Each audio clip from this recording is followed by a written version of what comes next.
Hello বন্ধুরা, আমার এই পিআর অনলাইন জোন ইউটিউব চ্যানেলটিতে তোমাদের সবাইকে স্বাগত। আমি আজকে আবার নিয়ে আসলাম তোমাদের জন্য আবারও একটি নতুন ভিডিও।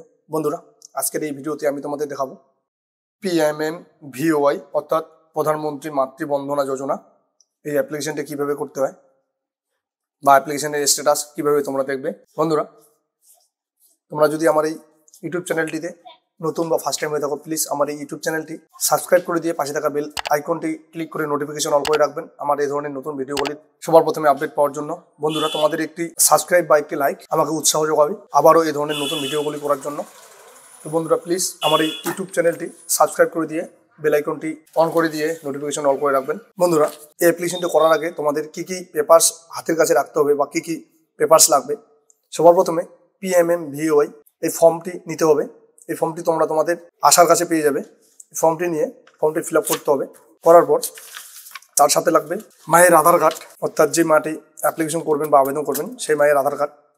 তারপরে লাগবে মায়ের শিডিউল কাস্ট বা কাস্ট সার্টিফিকেট, মাটি যে সম্প্রদায়ের সেই সম্প্রদায়ের কাস্ট সার্টিফিকেট, মায়ের ব্যাংক পাসবুক বা ব্যাংকের খাতা, মা ও সুরক্ষা যোজনা সুরক্ষা কার্ড বলে যে একটি কার্ড রয়েছে সেই কার্ডটি লাগবে। তারপর যিনি অ্যাপ্লিকেশন করছেন ওনার স্বামীর আধার কার্ড বা যে কোনো একটি আইডেন্টি কার্ড। সবার প্রথমে তোমরা তোমাদের কম্পিউটার বা ল্যাপটপের যে কোনো একটি ব্রাউজার ওপেন করে নিয়ে ব্রাউজারটি সার্চ বারে টাইপ করবে PMMVOY করে ইন্টারে হিট করে দেওয়ার পর বন্ধুরা তোমরা এখানে নিচে দেখে নাও, এখানে একটি এরকম করে ওয়েবসাইট ওপেন হয়ে চলে আসবে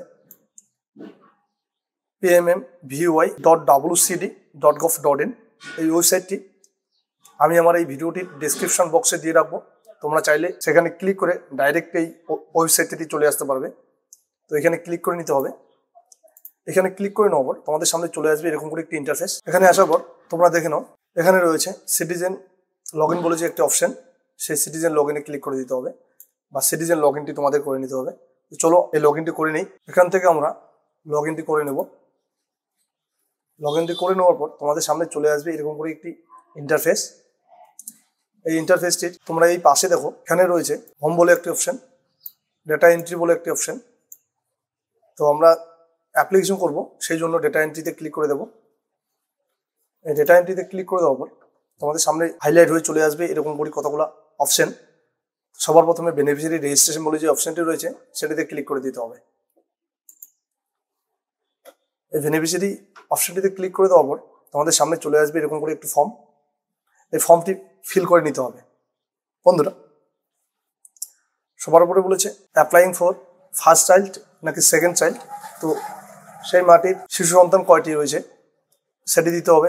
তার উপরে রয়েছে is beneficiary an employee of central government, state government and others. তো মা যদি বা এই আবেদনকারী যদি রাজ্য সরকার কিংবা কেন্দ্র সরকারের কোনো অধীনস্থ সংস্থার কর্মচারী হয়ে থাকেন বা এমপ্লয়ি হয়ে থাকেন তাহলে ইয়েজে ক্লিক করবেন। আর যদি কোনো সংস্থার কর্মচারী না হন তাহলে নোতে ক্লিক করবেন।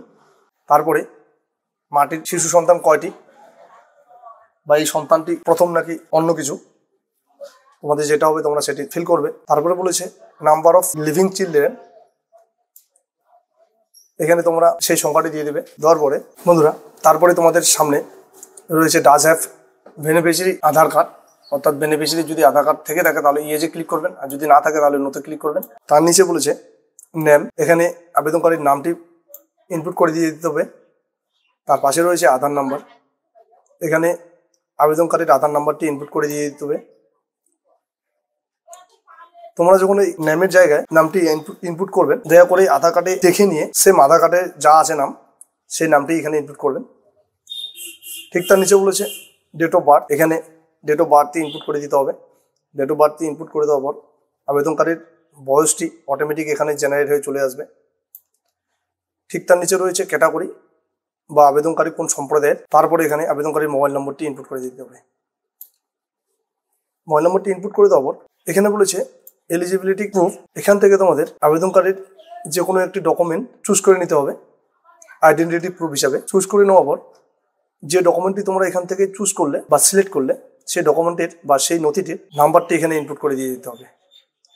নাম্বারটি ইনপুট করে দিয়ে সেই নথিটি বা সেই ডকুমেন্টটি এইখানে আপলোড করে দিয়ে দিতে হবে তোমাদের। আপলোড করে দেওয়ার পর তারপরে বন্ধুরা তোমাদের সামনে চলে আসবে এই অপশনটি।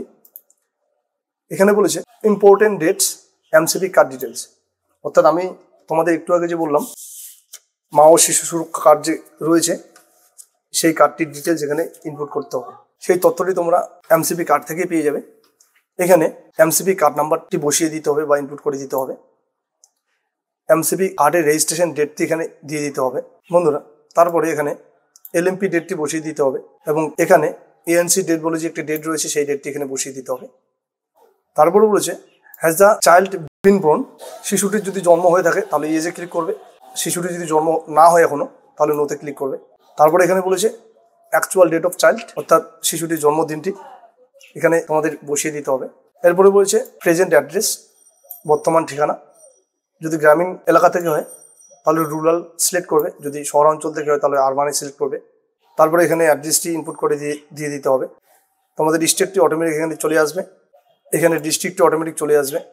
এখানে তোমরা তোমাদের ভিলেজ নেমটি বা গ্রামীণ নামটি বসিয়ে দেবে। এখানে তোমাদের পোস্টাল পিনকোডটি ইনপুট করে দেবে। এখানে তোমাদের অঙ্গনবাড়ি বলে যেই সেন্টারটি রয়েছে সেই সেন্টারের এএনএম এর নাম ইনপুট করে দিতে হবে বা সিলেক্ট করে নিতে হবে। সিলেক্ট করে নেওয়ার পর নিচে দেখা সাবমিট বলে যে অপশনটি রয়েছে এই অপশনটিতে ক্লিক করে দিতে হবে। এরপরে তোমাদের সামনে চলে আসবে আবারও একটা নতুন ইন্টারফেস বন্ধুরা। এরপরে চলে আসবে তোমাদের সামনে এরকম করে একটি ইন্টারফেস। এখানে তোমরা দেখে নাও প্রধানমন্ত্রী মাতৃ বন্দনা যোজনা বলেই পেজটি চলে এসেছে। এখানে তোমরা তোমাদের আবেদনকারী সম্পূর্ণ ডিটেলসটি পেয়ে যাবে, যে যে তথ্যগুলি তোমরা ফিল করেছো। আবার তোমরা চাইলে এখান থেকে দেখে নিতে পারো প্রিভিউ আপলোডেড ফাইল বলে যে ফাইলটি রয়েছে সেই ফাইলটি, তোমরা যে ফাইলটি আপলোড করেছো। তারপরে নিচে চলে আসো, এখানে রয়েছে দুটি অপশন। এই ফর্মটি দেখার পরে তোমাদের মনে হয় যে কোনো জায়গায় ভুল রয়েছে সেটিকে সংশোধন করতে হবে, তো এডিটে ক্লিক করে তোমরা সংশোধন করে নিতে পারো। আবার তোমরা যদি মনে করো তো তোমাদের ফর্মটি অলরেডি ক্লিয়ার রয়েছে বা সঠিক রয়েছে তাহলে সাবমিট বলে যে অপশনটি রয়েছে অপশনটিতে ক্লিক করে সাবমিট করে দিতে পারো বন্ধুরা। তারপরে চলে আসবে তোমাদের সামনে এরকম করে একটি পপ আপ ডায়লগ বক্স। এখানে তোমরা দেখে নাও, এখানে বলে দিয়েছে বেনিফিশিয়ারি ইজ রেজিস্টার্ড সাকসেসফুলি। এই পপ আপ বক্সটি আসার পর তোমাদের এই আবেদনটি সফল হয়ে গেল, অর্থাৎ তোমাদের এই আবেদনটি সঠিকভাবে সাবমিট হয়ে গেল। এই ছিল আজকের ভিডিওটি বন্ধুরা। ভিডিওটি যদি তোমাদের ভালো লাগে প্লিজ চ্যানেলটি সাবস্ক্রাইব করে দিয়ে পাশে থাকা বেল আইকনটি ক্লিক করে নোটিফিকেশন অন করে রাখবেন। আর যদি ভিডিওটি ভালো লাগে ভিডিওটি লাইক করে দিয়ে বন্ধুদের মধ্যে শেয়ার করে দেবেন বন্ধুরা। তোমাদের একটি লাইক বা একটি শেয়ার আমাকে উৎসাহিত করে আবারও এই ধরনের নতুন ভিডিওগুলি করার জন্য। আমার এই ভিডিওটি সম্পূর্ণ দেখার জন্য সবাইকে অসংখ্য ধন্যবাদ। ভালো থাকবেন, দেখা হবে আবারও আমার নতুন ভিডিওতে। ধন্যবাদ।